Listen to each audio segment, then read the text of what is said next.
טירגנגה. אחרי שאתמול טיפסנו כמה שעות, 3 שעות, 4 שעות, הגענו גובה 3,000 מטר, מקום מדהים, גן עדן, בריכה של מעיינות חמים לתוך הנוף המדהים, שקצת מכוסה בעננים. וואו, איזה מקום. יש פה גם מסעדות עם אוכל טוב, מקום ממש קטן, רק מקום אחד לישון בו. נראה את המעיינות החמים אחרי זה. תהנו. משם, מתקרב אליך.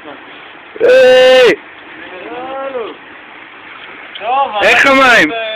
טירגנגה? זה הבריכה של המעיינות החמים, של הגברים, של אנשים שם, הברויס. הן סגורות טוב טוב.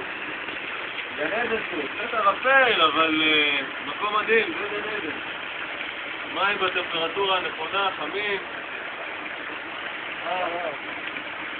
זה בדרך של מקום להיתקע כאן כל החיים. אם כבר להיתקע,